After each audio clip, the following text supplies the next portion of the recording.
Hey, it's Clay Trader, and this will be a video chart on ticker symbol MNKD. We will take a look at the 30-minute time frame.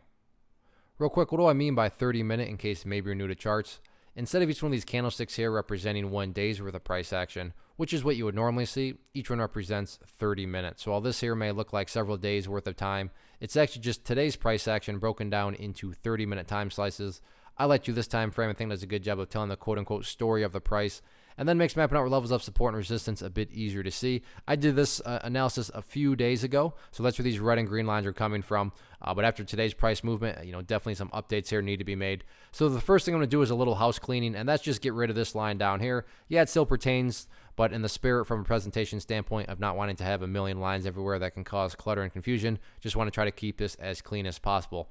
Next point here is just an update, and this update is based on a foundational principle in charting, which states when levels of resistance are broken and closed above, you want to see them act as support. So for those of you that did watch the video a few days ago, hopefully you remember me talking about 60 cents as resistance, but now that the price has broken above it and closed above it, this would be considered an area of support and definitely the ideal level of support. Meaning, hey Clay, what would make this chart look the best going forward? If the price can hold above 60 cents, that's definitely going to make the chart look the strongest. Now, if the price drops below it, I'm not saying that the entire chart's ruined or anything like that. You still have other areas of support, including kind of the overall trend indicator right here, that purple line, which is the 50-period simple moving average. Really a very black and white way to look at the chart. And, this current movement is, as long as the price is above that purple line, then, this movement here is in full health. This movement, the bulls are in full control. However you can best visualize that.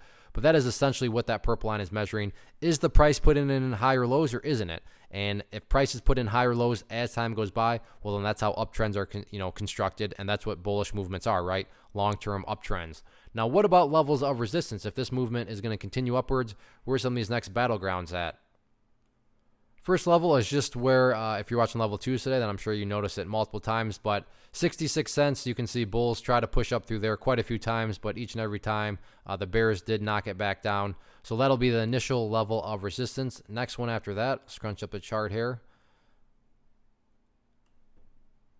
So after 66, next one's actually not that too far off, and next one after that, up there at about 68 cents, which is just the highs from, where it was over at this portion of the chart. But point being, the price has made quite a bit of a movement, and as long as the price keeps on putting in higher lows, the long-term chart's going to take care of itself.